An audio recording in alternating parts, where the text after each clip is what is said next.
Coming up on this episode of Nintendo Cartridge Society, a complete experience. We will not be offering DLC for this podcast. It's dangerous to go alone, so the Nintendo Cartridge Society goes with you.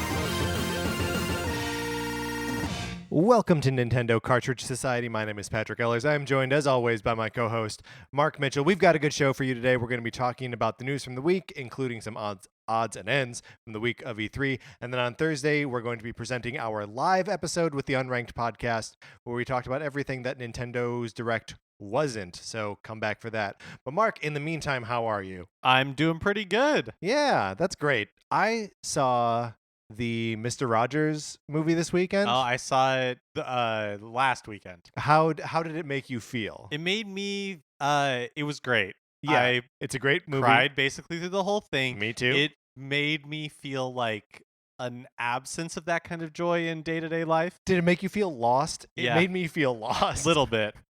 Like we just need a rudder that is Fred Rogers to Yeah. tell us that it's okay, that we're gonna be okay. I'm not sure that we are. Worth seeing for sure. Yes. Mark, before we get into everything today, we need to ask for some help. We like reviews of most things, but specifically of our podcast on Apple Podcasts. So if you, dear listener, would please rate, review, all that good stuff on Apple Podcasts, we very much appreciate it. Yeah, and it helps us out a bunch. Yeah, that's how people find us. That's how people find us and say, hey, these guys have 5 stars. They're worth listening to. Special thank you to Backseat Designer for leaving us a 5-star review. We greatly appreciate that. Other things we appreciate when we're followed on Twitter. I'm at Patrick_Ellers. Mark is at MKE Mitchell, and the show is at Nincard Society. And we have a Facebook page, which is just Nintendo Cartridge Society. One more thing that you can do to participate in this show. Mark, we got a new big episode coming up. I'm very excited for this one. So in honor of Octopath Traveler, we are going to be making a list of the 8 best RPGs on Nintendo platforms. Full stop. Whatever that means. Whatever Any it RPG means. ever.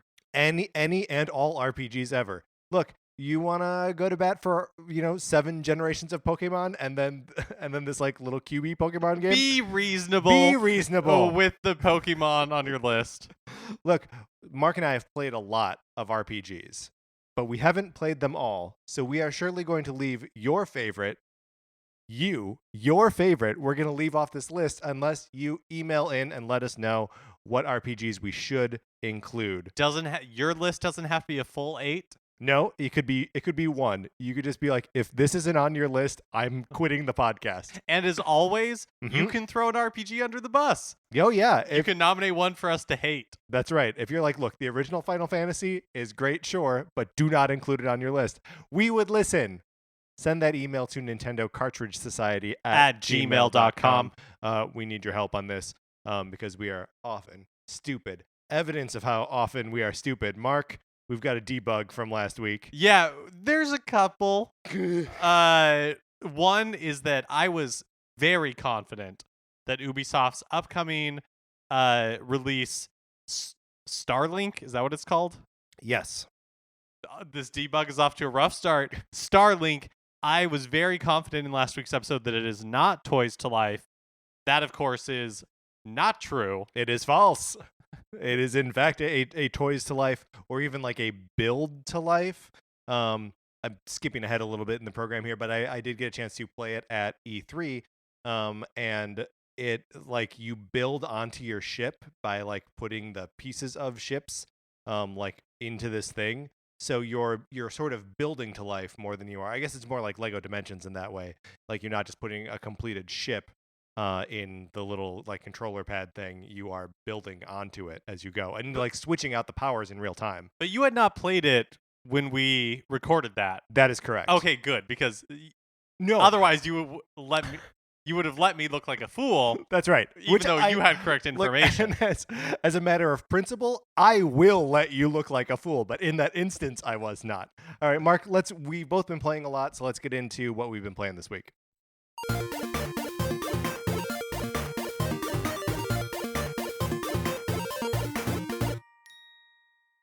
So my post E3 like cooldown time, I was like, I'm gonna get some games, and I'm just gonna like play. I'm gonna like veg out and just play. So the first thing that I did was grab the Octo Expansion for Splatoon 2, because I thought, I love Splatoon. I love this world. I'm going to luxuriate in it. It's going to be lovely. It is so hard. It is punishing and cruel, and I would frequently get like physically mad at the game while I was playing it and be like, this is stupid, I'm not doing this anymore, and like put it down, walk away, come back like 20 minutes later and like beat the challenge that I was trying to take down, and then feel so good, Mark. I really like the Octo Expansion. It is frequently infuriating, but I love it. Okay, a couple of things. Yeah. One, this is a little bit of a minor debug because in our like post E3 impressions episode, we were like, oh, weird that in the direct it just said summer 2018 and that they didn't give a date. That's because they gave a date in during Treehouse Live, and that date was the next day. So it was like a surprise release last week. We just missed that part of it. Yeah. And so I thought if we're going to be surprised by it, I may as well play it. So I didn't pick it up, and I don't know that I'm going to. One, because I heard how hard it was. It's so hard. And two, I never completed the single player. Here's the thing, neither did I. I really liked the single player in the first Splatoon, and in the second one, I just kind of like ran out of gas on it, or was like, I'd rather be playing the online stuff. But some of this, like the challenges are all very specifically designed, and it's just so exacting, where like it doesn't feel like you're, running around in like a sort of linear, sort of open world. It's like, no, you have one task, and there's one way to do it right, and you just have to get like the muscle memory right. The thing that I want to pick up the Octo Expansion for is being able to play as Octolings in multiplayer. So you have to collect the 4 Thangs. There are 4 Thangs to collect in the Octo Expansion. You have to collect the 4 Thangs and beat a boss. Yeah, I don't think I'm picking this up. So far, I've collected 2 of 4 Thangs. And it's so hard. Yeah. I'm going to do it because I want to play as an Octoling, and the Octoling that I designed, I like him a lot, and I'm like, why? I like Agent H. I think he's cool.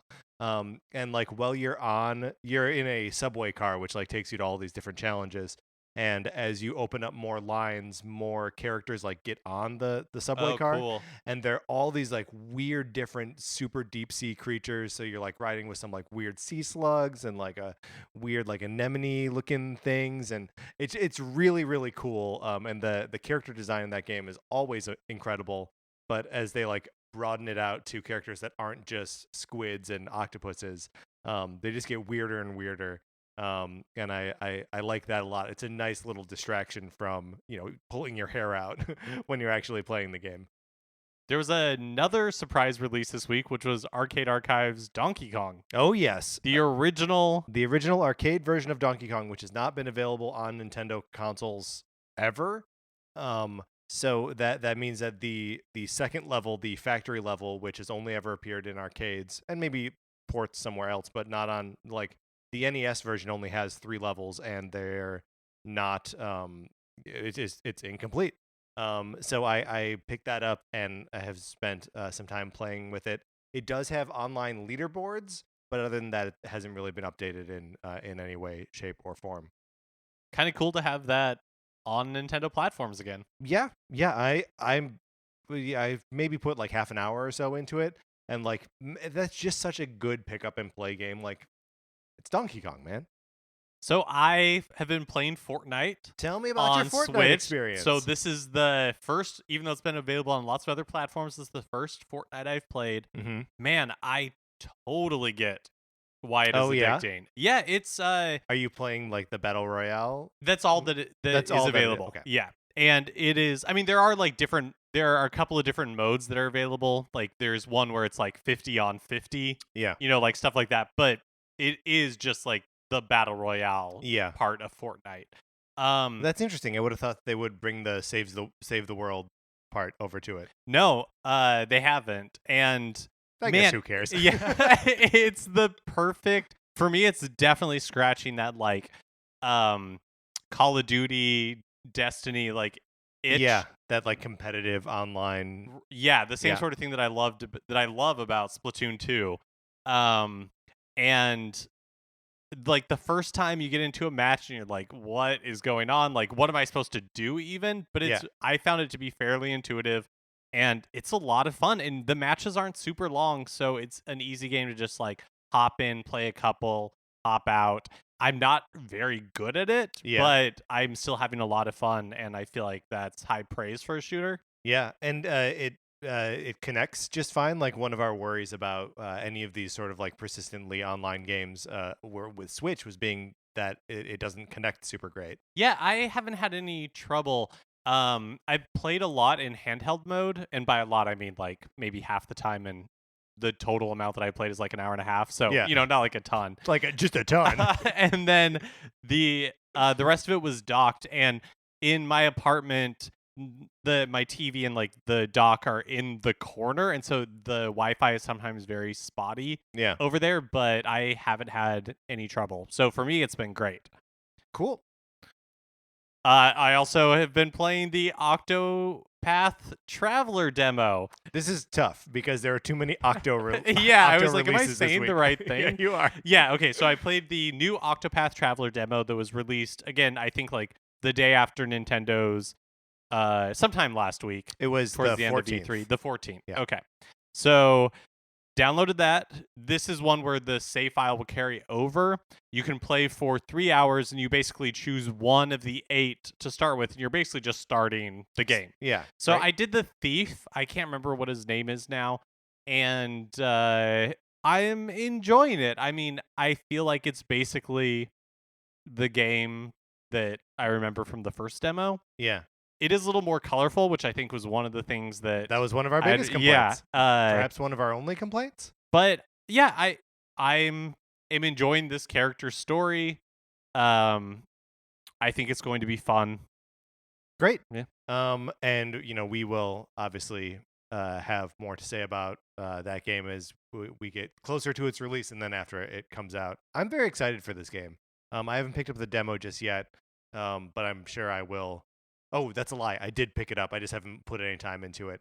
It was funny when I was going through and I was like, okay, I need to start. I want to play a game this weekend. I should pick up these other like free games. So I had the Octo Expansion, Donkey Kong, Fortnite, Octopath Traveler, and also the Pokemon thing, all downloading at the same time. Which is like, fill that thing up with mostly free software. I also spent a little bit of time this weekend playing Super Smash Brothers for Wii U. Oh, you got the itch. I got the itch because I was able to play Super Smash Brothers Ultimate at E3 on 2 separate occasions. One just like kind of on the show floor through like a regular appointment, like the ones that you could just book through Eventbrite and go up there and do it, where I played with 3 strangers. And then on Thursday night went back and played with 3 of the guys from the Unranked podcast who are on the live episode with us that you'll hear on Thursday. Who, Mark, do you think was standing just to my left while we were playing? It's Mr. Reggie Fils-Aimé. I was going to say Ronald McDonald. It was Ronald McDonald in a Reggie Fils-Aimé costume. No, Reggie and Bill Trinan were up there. Wow. And the guy that was leading us around, kicked Bill off that Switch so we could play it. It was insane. That's so cool. But yeah, so I played a little bit of Smash for Wii U because I was like, I had the itch. And December 7th is a long time from now. And what a good game Smash on Wii U is. I'm very much looking forward to when this new one comes out. I've also, so obviously since I was at E3, I played a bunch of other games. I'm just going to go through the Nintendo games that I played, and you can let me know if you're interested in me saying any more or any less about them. Okay. Okay. Smash Brothers Ultimate.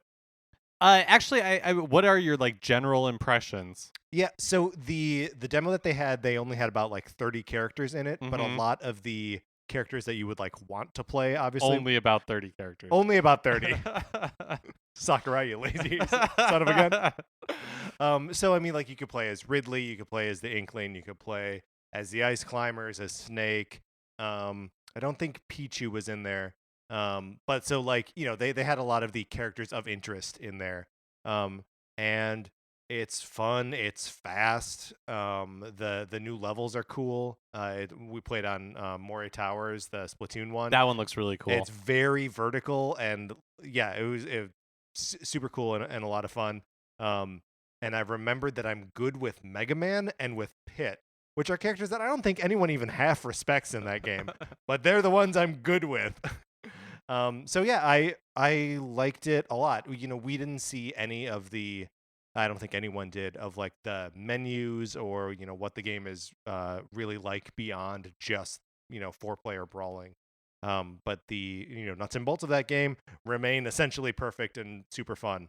So, and everything seemed balanced. I had heard from some other people that Ridley was a little OP, but the only time I played as him was when I did a Ridley versus Ridley versus Ridley versus Ridley match with those 3 strangers that I talked to doing that with me. And he's super fun. You know, plays a little bit like the Charizard in that he like can fly, but is heavy. So like his recovery isn't super great. But yeah, it's super fun. I'm very excited for it. Speaking of which, Charizard, I felt confident last week that he was going to be playable as like a standalone character, not just as part of Pokemon Trainer. Feeling that is not true. I think that is not the case. Another debug, minor debug. It's an entire episode of it. Played just a tiny bit of Pokemon Let's Go Pikachu with the Pokeball Plus controller, which I pre-ordered like a sucker. Here's the thing. It's small. It fits nicely in your hand. It's got a nice texture to it. You're going to get that Mew on day one. I mean, I'm excited. Right. And I think it's the way to play the game. One of the things that, you know, they'd been touting was like, oh yeah, no more random encounters. You'll be able to see all the Pokemon. But like, you get very early in this game, you get into a situation where you're in the tall grass, going through the tall grass, and it's like, oh, there's a Caterpie over there and a Rattata here, and like I guess I'm in a fight with one. Yeah, in the demo during Treehouse Live, it was you might as well just be random encounters. Yeah, they were leaving encounters all the time because they were like, we don't want to fight another. Right, like, there's no point. Yeah, it's funny when like you select run away and they let you run away every time because you can't fight it, right? And then it's like, ooh, got away safely. Thanks for that. Then I played Mega Man 11, which I loved. I think was maybe some of the most just like solid fun that I had at E3 was playing like 20 minutes of Mega Man 11. It's tough. They've got the difficulty curve, and I was playing on like normal mode. They had a casual mode and something even easier than that. But I was like, no, give me original mode. And I didn't make it to the boss of the level that was available. But it was really cool. They've got like a slow down time mechanic in there, which is really fun. They've got you can summon Rush with like a single button push instead of like switching out to a sub weapon that is him. And yeah, it feels like Mega Man and looks like anime and is great. I'm really excited for that. Yeah, it feels surprisingly, for as much as we sometimes poo-poo Capcom, like a very thoughtful reimagining of Mega Man. Yeah, absolutely. Then I also played Trials Rising, which is a Ubisoft game. It's like a motor. It's like a stunt motorcycle game. Sort of a side view of this motorcycle thing, and your controls are as follows: you can gas, you can brake, and you can lean forward and you can lean back, and that is literally it. So like when you go off jumps, you lean back to do like backflips and then like kind of level yourself out so that like you can actually land the tricks. And the whole game is based on that. So is it like a physics platformer, basically? I mean, it's still like a race. You're still trying to get from like the beginning to the end and like score a certain number of points. But like there is an element of like platforming to it. Is this a phone game? Does this game already exist? I mean, Trials does. So this is Trials Rising. Okay. I don't know if it's a phone game, but it is coming to Switch. There is a tandem motorcycle mode, so that you and another person can ride the same motorcycle together, and you're just like leaning and like trying to make the thing. That sounds like a nightmare. It is a nightmare, but it was also a lot of fun. Speaking of Ubi, I also played Starlink for a little bit, which I can confirm is sort of both an open world like space flight game and kind of an arcadey shooter. Oh, like sort of at the same time. I didn't have a ton of time to like fly around the open galaxy, but the guy who was administering the demo assured me that I could. And I don't love this game, but it is certainly interesting to me. I guess I don't know the added baggage of like needing to get all these toys and stuff. It means I'll probably stay away from it. But it was neat and sort of fun to play with anyway. And then I also played a shmup called Galaxy, which is also coming to Switch. That has, you can either be in a mech or in a plane, and the plane is no fun, and the mech is sort of fun because you want to be in a mech and not in a plane. So those are the Nintendo games that I played at E3. I also played a ton of not Nintendo games, which maybe we don't need to talk about. Maybe, yeah. I think probably just time-wise. Okay. Okay, we'll just skip it. That's what we've been playing this week. Let's get into what is coming out next week and what we might be playing next week.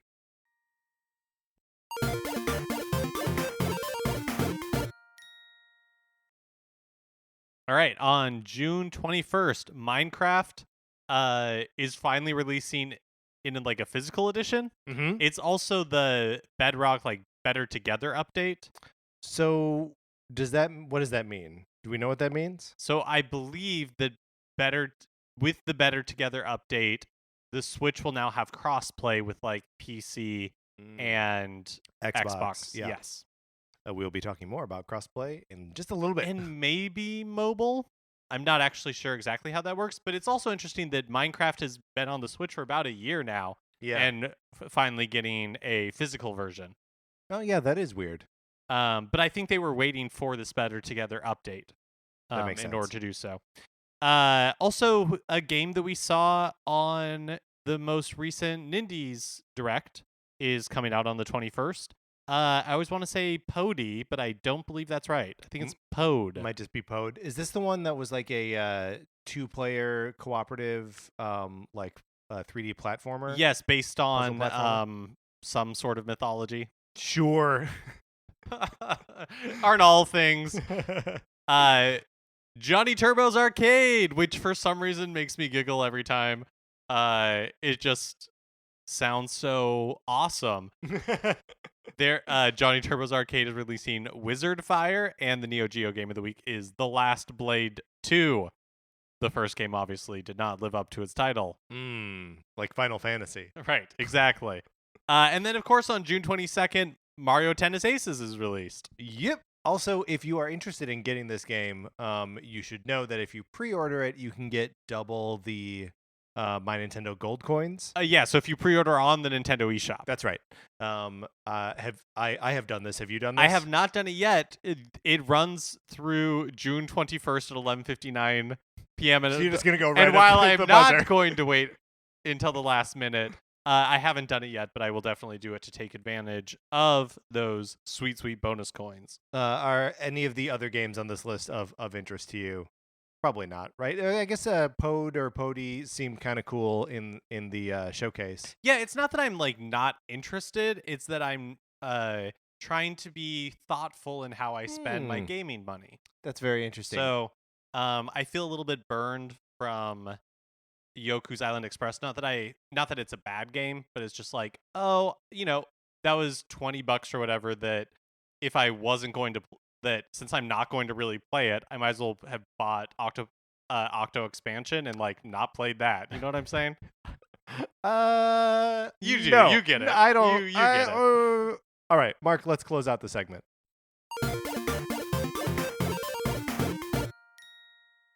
Now it's time for a regular segment on our show. It's time for 433. In 1952, American composer John Cage wrote a piece called 433, wherein a performer or group of performers didn't play their instruments for 4 minutes and 33 seconds. For the purposes of this show, our instruments are talking about Nintendo. So, for the duration of one performance of 433, Mark and I will talk about something not at all Nintendo related, thus fulfilling the contract of the piece. Mark, today we are going to be talking about if you could be a robot, what kind of robot would you be? Yeah, so first let's say what we want to be, and then we'll say what we actually think we would be. Oh, now that is interesting. You're saying that we don't necessarily get to be the kinds of robots that we want to be. Well, I mean, like, we can aspire to be a certain type of robot, but I know that I'm a protocol droid. Oh, are we both protocol droids? Maybe, but we're not C3PO. I hate this. we're not C3PO. We're better than that. We are, in fact, better than that. You know what what protocol droid I like, but I wouldn't want to be anything like, is 000. Oh, is that the Star killer Wars, one? Yeah, from the Star Wars comics. It's a like torture matrix in the body of a protocol droid. He just loves draining humans of their blood. That's a great protocol droid. Another one that this is actually probably the one I'd be more like, is the one at the very beginning of Phantom Menace. The one who like brings the one who serves tea, and then like when like the gas starts getting pumped in, mm-hmm. and they like pull their lightsabers out, it's just like, oh, I don't know what's going on. Yeah, that's a nice droid. I like that droid. Mm-hmm. That's a nice one. What about obviously robots are they're ubiquitous in Star Right. Wars, right? Maybe we need to like get out of Star Wars for a Yeah, second. I mean, I think I'd be a good like Siri type thing. Do we count Siri as a robot? Sure, yeah. I feel like I might be more of a Johnny Five from Short Circuit. Short Circuit, right? Where like, yeah, it's technically a robot and like it's sort of neat, but like it's too big and clumsy to like. Oh, be sure, cool, yeah. You know what I mean? Yeah. Also, like the robot that Screech had in Saved by the Bell. Yes. Is that different from the robot that Urkel had on Family Matters? Well, oh man, did Urkel have a robot or was he a robot? Like, wasn't there like an Urkel bot? So there's an Urkel bot, but I don't think he is the Urkel bot. He is Stefan Urkel. Well, but isn't he also? He's he turns into lots of things because he also turns into the girl version of Urkel. So no, is that real? Yeah, that's 100% real. Stephanie Urkel, probably. Okay, and then yeah, that's 100% real. And so I also think he turns into a robot, but now maybe I'm like confusing that with the cover for Michael Jackson's History album, where he's like that big like monolith type looking thing. Right, and I never assumed that was a robot. I always thought that was a monolith, like a statue. Yeah, like a statue. Yeah, that makes way more sense. Oh, geez, let's see. Here, let me tell you the kind of robot that I would like to be. Yeah. Half of Daft Punk. Oh yeah, I mean they're not real robots. But in the fiction that they present, they're robots, right? Sure, but they're not real. Like Star Wars is real. Right. No, I understand that, but I'm saying just long as we have that in clear. the fiction. Yeah. What about Data? Would you want to be like a Data robot, like Data from Star Trek? I mean. Sure, but I feel like I could be like a more fun version of that. Data can be fun, although when he's fun, he's also kind of scary. Speaking of scary robots that are maybe too human for their own good, what about the Battlestar Galactica robots? Oh, I mean, they're also kind of like the Blade Runner robots, where like, are they human? Are they not human? And that's like the big. Yeah, they're like a little too human to really even consider them robots. Well, no. I'm not saying that. I'm just saying like I don't know what the fun of that would be. Yeah, I just saw Alien at the Hollywood Forever Cemetery. They were showing it outside. Great time. And I always forget that. Great, now I can't remember the actor's name. Who's playing the robot? Who plays Ash in that movie? He's Bilbo in the Lord of the Rings movies. Oh, wait, is he? Yeah. Oh, why can't I think of his name? He looks great in those movies. But I always forget that he plays that character so convincingly as like a robot pretending to be a human. So maybe that's what I would be like, oh, I'm a robot, but I'm gonna try and convince everyone that I'm not a robot. Oh, okay. So like a Blade Runner type robot android thing is totally up your alley. That's well. I guess we'll never know. We were accompanied today by Easy Aloha. Thanks, Easy Aloha. All right, Mark. Let's get into the news. All right, so last week we were a little bit befuddled by Demon X Machina, the game that opened Nintendo's E3 Direct. It's a new mech game coming to Switch next year, and while I still don't entirely understand, I guess, just mech games in general, this one comes with a bit of a pedigree. It comes from veteran developers, including developers from the Armored Core series. So I don't really know much about the Armored Core series. That's a From Software franchise? Yes, that is also like a mech. I think it is a well-regarded mech franchise. Yeah. And the character designs are by somebody who worked on Fire Emblem Awakening and Fire Emblem Fates. Basically, I'm bringing this up because I felt like I was super underinformed about this game last week. And yeah, I mean, you and I were like monkeys discovering fire, and that right. We were scratching our heads. Yeah, we had ridiculous underbites. We did not understand what we were looking at. And I'm not sure that we do still. I think that's totally true, but if for somebody who is into this like type of game, I think this is an exciting development, and I don't think I fully appreciated that at the time. And maybe still don't fully appreciate it, but understand it more. You understand that we are not appreciating it properly. Exactly. Yes. Speaking of things I had little understanding of, we understand more about Xenoblade Chronicles 2, Torna the Golden Country now. So it is, I think I had this part right, standalone story content taking place hundreds of years before the main game. So the way it works, the way this will be released is that if you own the game and you bought like the expansion pass for it, then this is just DLC. You will get it for free. It costs you nothing. And it is a sizable DLC because it's also being sold as a standalone game in a retail version.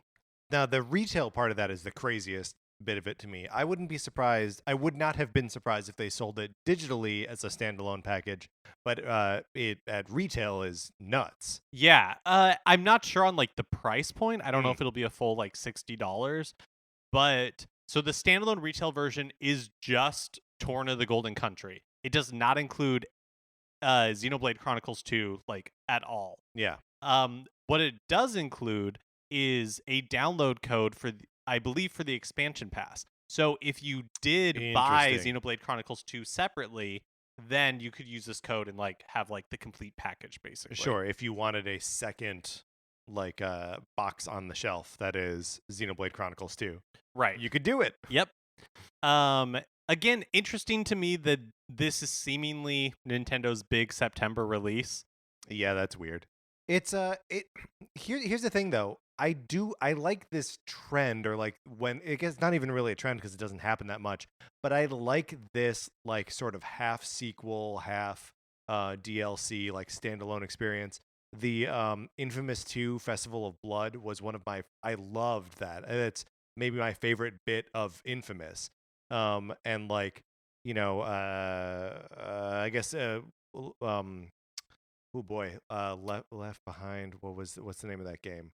But Red Dead Redemption had something similar, right? Undead Nightmare. The zombie game there that was just for that, and there was an Uncharted one too that ended up getting like bigger than what it was.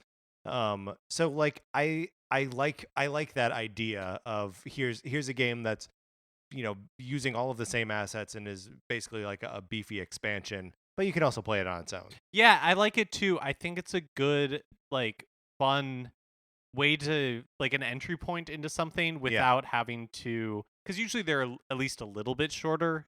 You know what I mean? Usually quite a bit shorter, I think. And like designed to be a more bite-sized experience. Yeah. Obviously, you know, bite-sized for a Xenoblade game means it's only like 30 hours. Right. Yeah, exactly. I was thinking of The Last of Us Left Behind, that like little Ellie story that I don't know if you still can buy it separately, but it used to be a separate like download. Cross-platform play and cross-platform progression have been in the news this week, largely spurred on by the discovery that Epic accounts already tethered to PlayStation Network accounts can't be used with the Xbox or Switch versions of Fortnite. Mm-hmm.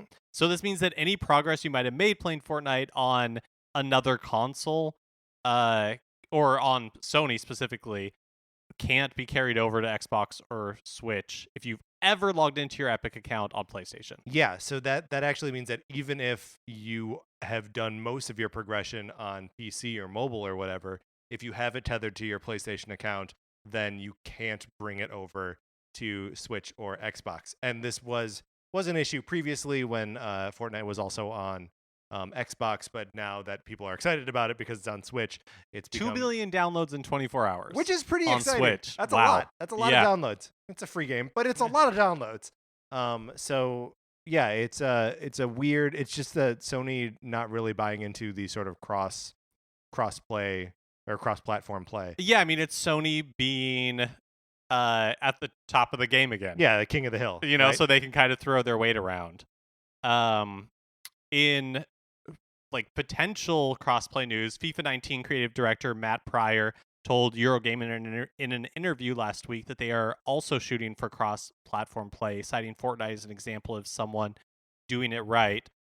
He said, quote, "It's something we're aware of. I'm not making any promises, but you've seen that cross-platform play happen for the first time very recently. If you'd asked me a few years ago, I'd probably have said it's not going to happen. We'll monitor and see. I think it would be a net benefit to the users one day," end quote. And I think that's like, I think the time has come for cross-platform play. Yeah, I mean, especially because it seems like technologically we're there, right? Like, the Rocket League guys were like, when because they have cross-platform play again across like everything except Sony doesn't play nice with other platforms except for like PC, I guess. But that the Rocket League guys have been like, yeah, it's a Switch, like we can throw it, and they did accidentally, right? Right. For like a weekend or a couple hours. So yeah, it seems like the only thing that's holding it back now is weird business decisions, and you know I agree with Pryor. Like it just benefits the player to be able to play with people playing on other platforms. Yeah. It's Sony is seemingly the reason that like Final Fantasy 14, the console versions, hasn't come to like Xbox or anything. Oh, really? Because they won't do crossplay. And maybe a similar thing as this Fortnite thing, where if you have, you know, I mean, I don't know. I'm totally speculating there. But yeah, I mean, as someone who has played a lot of Destiny and those sorts of games, like I always thought it'd be cool if my friend had an Xbox and I had a PlayStation, we would still be able to play. I don't know why that couldn't be eventually. Right. Someday. Is the Nintendo Online service the successor to Nintendo's Virtual Console? Probably. Maybe. Yep. Reggie seems to think so. In an interview with IGN last week, he said, quote, "We're going to be offering a slate of games, and it's a slate that's going to increase over time. For many of these games, there's going to be additional online capability provided in those games. That's the vision we have for how to best bring our legacy content to Nintendo Switch." Yeah, so that's where the legacy stuff is going to be. That's the Virtual Console, I guess. Yeah, interesting. This is the first that I've heard somebody from Nintendo say that many of these games will have online capability, not all of them. Great point. And I wonder if that online capability, which we still haven't had detailed for anything yet, I guess there was like a hint that like you could swap out like playing Zelda and be like, no, you play for a little bit. Yeah, but I also feel like I never saw that from any like official Nintendo source, and so I'm wondering if that was somebody like speculating. Yeah. Like I wonder if they're the kind of default is going to be like the Donkey Kong arcade classic, where like, oh yeah, there's online leaderboards, and if you want to see how your friends are better at Donkey Kong than you can, or if like it's actually going to be a more meaningful like online experience. Yeah, I mean, like the thing for me is that these older games, I just want to play them. Right. So if adding some sort of online feature is going to like slow down their release or prevent them from being released at all, I don't want that. Here's the thing. If adding a little online feature makes Nintendo say, it should, then you just get it as part of your like online subscription thing, and you don't have to buy, Super Mario Brothers 3 again. Great. Yeah, I love it. That's great. But if somebody's like, we could put Chrono Trigger on here, but we're not going to because we can't figure out how to make it an online component. Yeah, that would be annoying to me. That would be frustrating. Speaking of Nintendo's online services, Fortnite includes voice chat functionality directly through the Switch. We're talking a lot about Fortnite We tonight. are talking a lot about Fortnite. We're talking a lot about Switch's online capabilities. Mm-hmm. This was making quite a bit of news. It was news to me. I can't think of a Nintendo Switch game that has had voice chat like integrated as seamlessly as it is on Fortnite. Yeah, and I mean, you can think of an example that should have it, but does not. And begins with an S and ends with a Platoon 2. That's right. So my understanding from what I've been reading around like these articles talking about Fortnite is that developers have had the option to include voice chat in their games for a while. So this isn't necessarily anything new. The thing is that Nintendo's doesn't have like a system-wide party chat functionality outside of the phone app. Yeah. The thing that I think is interesting here is that because Fortnite is a cross-platform game, that you can chat with people who are playing on Xbox or on their phone or on PC. Yeah, through your Switch. I guess so. You can. Yeah. It's a feature. Not PlayStation, though. Perhaps in anticipation of Pokemon Let's Go, Pokemon Go is rolling out a bunch of new features, including friends, using friend codes, of course. Obviously. Don't throw away friend codes, Nintendo. Don't ever change. Gifts and trading. So players can expect these new features to show up sometime this week. And trading is a big deal. Is something that has been lacking from the like normal Pokemon formula, obviously since the game was launched like 2 years ago. So I guess that's cool for Pokemon Go players. And I think there are more. There was a Pokemon Go like celebration or festival, whatever they call them. There were event, community days maybe, this weekend, and I saw a lot of people posting on like Twitter and Facebook that like people were playing Pokemon Go, like throwing down lures and stuff. So I do think that Pokemon Let's Go has done a pretty good job of revitalizing the Go scene, because people just want to catch them all. The developers of Octopath Traveler are not planning on releasing any DLC for the game post-launch. In an interview with Dengeki Online, producer Masashi Takahashi? Yeah, there we go. Said that the game they're shipping on July 13th is a complete experience. That's nice. That's nice to know. Because obviously I'm a sucker for DLC. I'll buy that Mario Rabbids Donkey Kong stuff when it comes out. Obviously, I bought Octo Expansion. I'm there. I'm there for it. I'm there for it. Charge me $20 more to play a little bit more. And it's just nice to know that that's not what this game's going to be about. Panic Button, the developers who brought Rocket League, Doom, and Wolfenstein over to the Switch, have a major new Switch port in development that should be announced within the next month. Speaking to Variety, studio head Adam Creighton teased the new release. Yeah, he was also just saying that the games have been performing up to their expectations and that they're pushing the hardware in new and exciting ways. But it's good to know that a solid, respected port house has like something else big coming. Mark, what is it? I don't know. Come on, man. Fallout 4? It wouldn't surprise me. 4? Yeah, would not surprise me. All right, yeah. Port of Fallout. Yeah, that would not surprise me at all. I don't think it's anything that was announced at E3 because why wait the next month to, Yeah, that would be crazy. Yeah, I don't know. I don't really have any good guesses. Do we think it has to be a Bethesda game because they have like experience with? Because they have a history? Yeah. So I think it is I think it's possible, but no, I don't think it has to be because they have also been talking about how they are getting solicitations from a lot of people interested in getting their games on Switch. So I don't know. It'll I don't want to hype myself up too much. GTA 5. GTA 5, definitely. Definitely GTA 5 or I don't know, Fallout 76. I don't know. A new Splatoon 2 US Splatfest was announced for this coming weekend. The topic is, do you like pulp in your orange juice? Or do you not like pulp in your orange juice? I'm assuming that's the other. That is the opposite, yes. Splatfest starts on Friday, June 22nd at 9 p.m. Pacific time, runs for 24 hours. And also, just a little bit of Splatoon 2 news. If you want box art for the Octo Expansion, you can purchase a printable insert using your My Nintendo points, 30 platinum points, and it's all yours, baby. Have you seen it? Have you seen No, I the haven't. cover art for it? I mean, it looks nice. It's a strange thing to get, especially because, like, if you have a box of Splatoon 2, you already have cover art for it. It just looks different.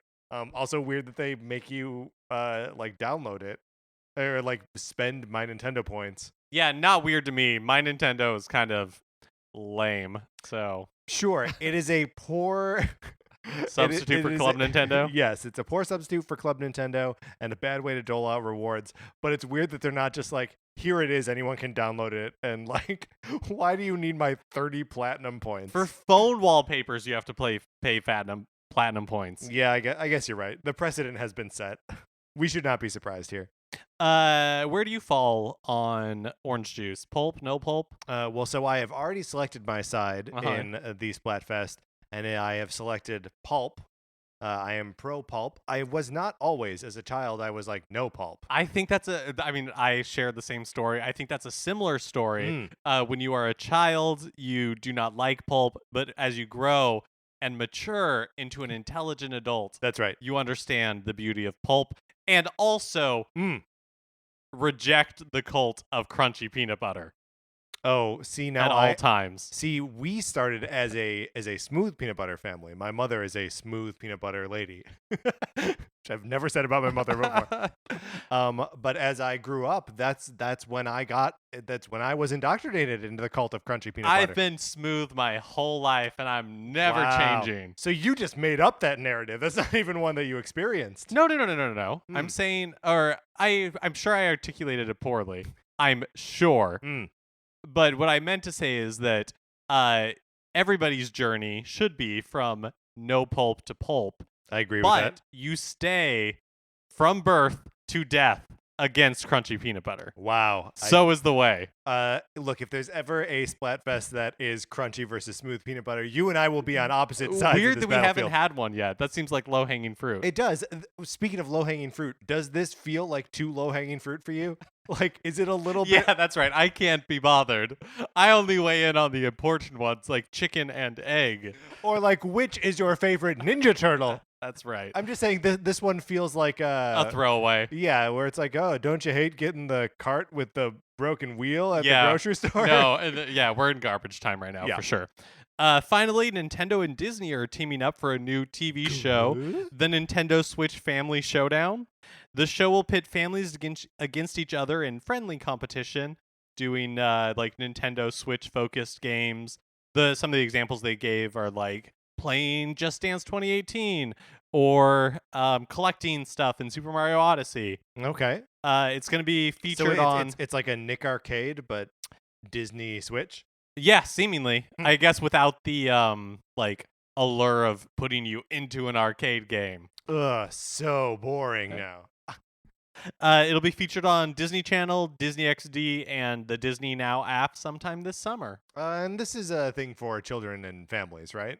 Most definitely. So we're not going to check this out. We're not going to have like a review. We're not going to bring Colin Morris in here to review the series with us. No. Okay, great. All right, Mark, let's close out the news.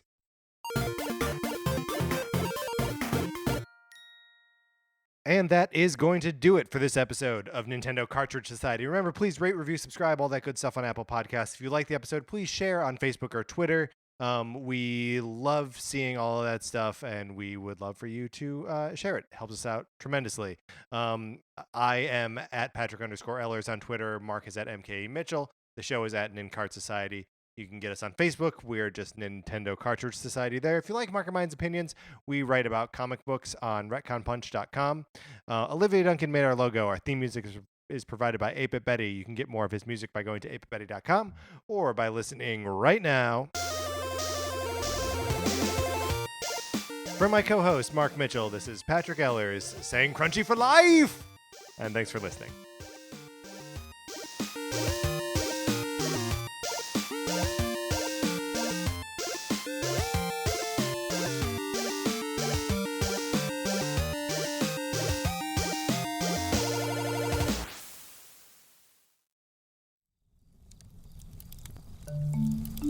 Campfire.